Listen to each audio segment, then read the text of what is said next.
Halo, jumpa lagi bersama Rizky Saiful di Klinik Gratis JL Kampus. Nah, sekarang kita bakal jawab pertanyaannya Mas Fra atau Mbak Fra di sini tentang struktur organisasi JL intinya gitu. Ada nggak best practice-nya gitu. Nah, beliau terpicu karena Spotify ya, yang ada berita kan Spotify udah nggak pakai lagi struktur organisasi yang dipopulerkan oleh Henrik Nyberg nih. Dulu dia apa ya, udah 5 tahun lebih kali ya. Nah, dia tuh sempat nge-publish gitu kan cara kerja mereka dan evolusi mereka. Dulu awalnya pakai Scrum doang, terus pindah beberapa nggak ngikutin aturan Scrum lagi hingga mereka menyebut Scrum Master jadi Agile Coach gitu kan. Soalnya kan nggak negakin Scrum lagi, aneh dong gitu. Nah, intinya ini berita yang baru muncul gitu bahwa Spotify udah nggak pakai lagi yang dipopulerkan sama si Hendrik itu, dan memicu Mas atau Mbak Fra bertanya tentang struktur karena menurut beliau struktur itu fondasi. Aku setuju. Dan oke, jadi ada nggak sih struktur organisasi yang agile? Nah, dengan pertanyaan ini aku perlu luruskan sesuatu dulu gitu. Apa sih maksudnya agile gitu? Karena nih kata agile sendiri nih udah mulai nggak jelas nih gitu. Jadi kita sepakatin dulu agile-nya apa. Nah, kalau mengacu sama ini, yang pertama kali nyetus kata agile gitu kan, ini kan berarti Agile Manifesto ya tahun 2001 itu ada yang bikin Scrum, yang bikin XP salah satunya, terus ada juga orang dari di SDM itu framework sebelum Scrum juga yang nggak populer karena berbayar. Nah, mereka ngumpul terus bikin manifesto ini gitu. Nah, kalau menurut definisi yang ini, agile itu maksudnya yang ini, yaitu framework-framework pengembangan software development. eh Aku pikir sih nggak ada gitu ya, nggak ada struktur organisasi yang agile. Kenapa? Karena meskipun di pas kita lihat Scrum itu kan kelihatan kan product owner, terus development team, terus Scrum Master gitu kan, terus hubungannya sama stakeholder di luar juga. Itu bisa dilihat sebagai struktur gitu. Cuman menurut aku itu struktur kecil gitu, nggak bisa dibilang sebagai struktur organisasi yang cukup gede gitu, yang bahas udah banyak produk gitu, udah banyak divisi mungkin gitu. Jadi eh, nggak ada gitu, nggak ada. Kalau menurut Agile Software Development yang di sini ya nggak ada struktur organisasi yang komprehensif, ngasih panduan gimana cara menyusun organisasi perusahaan Anda gitu.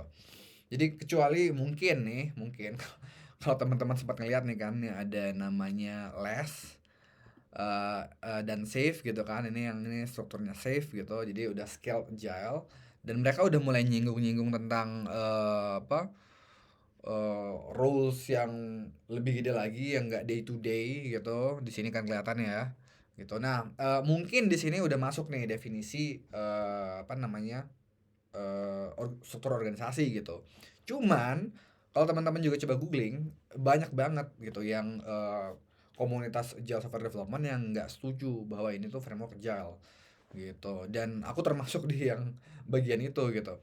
Jadi menurut aku itu di luar Agile Software Development, dan memang juga kurang populer gitu si Safe dan kawan-kawan itu. Nah, buat saya lebih baik menjawabnya seperti ini karena aku yakin goalnya adalah pengen dapetin struktur kerja atau fondasi yang paling bagus gitu supaya juga Scrum-nya nanti bisa jalan lancar atau Kanban-nya gitu kan. Nah, kita sebutnya gini aja, struktur organisasi yang tangkas. Nah, maksudnya tangkas ini gimana? Maksudnya tangkas ini ya ya bisa generik gini kan, ini udah mulai melepas dari Agile Software Development jadinya nih karena kita pakai bahasa Indonesia. Tangkas gitu.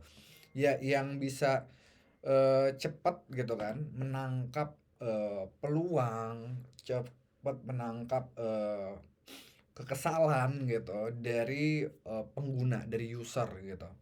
Dan cepat dipahamin, cepat direspon gitu kan. Bukan berarti semuanya harus direspon, tapi cepat gitu, bisa bisa gerak cepat dan fleksibel gitu. Nah, tapi di sisi lain bukan berarti juga kayak koboi berantakan terus akhirnya biasanya ujung-ujungnya bubar atau bermasalah gitu kan, tapi juga bisa jalan di jangka panjang. Menurut aku itu definisi yang lebih generik jadinya kan. gitu. Nah, ada nggak gitu? Nah, jawabannya ada gitu. Kalau teman-teman coba googling, nanti aku ada beberapa munculin yang mencoba membuat seperti itu gitu kan. Nah, contohnya misalnya Holacracy. Holacracy di sini ini salah satu apa namanya? eh yang dia jual gitu, bahwa struktur itu bukan kayak pohon gitu kan, apa, bercabang-bercabang gitu, apa, hierarki dari atas gitu, tapi ada circle-circle gitu. Teman-teman bisa baca lebih lanjut. Ada yang pro, ada yang kontra gitu. Dan ada juga nih, ini si Jurgen Apello, dia baru ngerilis namanya The Unfixed Model. Ini kan berarti udah ngebahas beneran organisasi. Ini ada chiefs-nya gitu kan, ada eksekutor juga di bawah gitu, hubungannya seperti apa. Unfixed sendiri ini juga ya, dia mengkritik si Spotify itu sendiri, dan juga mengkritik si Holacracy. Aku belum sempat baca lebih detail sebenarnya tentang ini. Jadi teman-teman bisa pelajari sendiri gitu. Nah, kenapa juga aku juga bikin video ini tapi malah belum baca lebih detail gitu kan? Karena buat aku ada yang lebih fondasi dari struktur, dari struktur organisasi gitu. Ya, ya di sini mungkin bisa jadi berbeda pendapat gitu kan dengan Mas atau Mbak Fra gitu. Menurut aku yang lebih fondasi itu adalah budaya. Oke, dan budaya ini benar-benar kuncinya dipegang sama si CEO. Oke, sama alpha ya. Alpha male or alpha female in the organization gitu. Dan sebenarnya nggak ribet kok. Nggak apa namanya, kalau organisasi kan, struktur organisasi kan berarti emang, kalau apalagi kalau udah gede gitu ya, itu perubahannya tuh masif banget. Ya sempet ngerasain sendiri di kantor-kantor dulu gitu kan, orang lagi transformasi gitu kan, ribetnya minta ampun gitu. Nah, kalau budaya itu sebenarnya lebih simpel kalau mau ngubah gitu. Cuman emang bener-bener harus datang dari dalam diri si CEO-nya gitu, dan bisa mempermudah segalanya, termasuk mempermudah perubahan struktur organisasi gitu. Jadi menurut aku kenapa ini lebih fondasi dari struktur organisasi si budaya itu.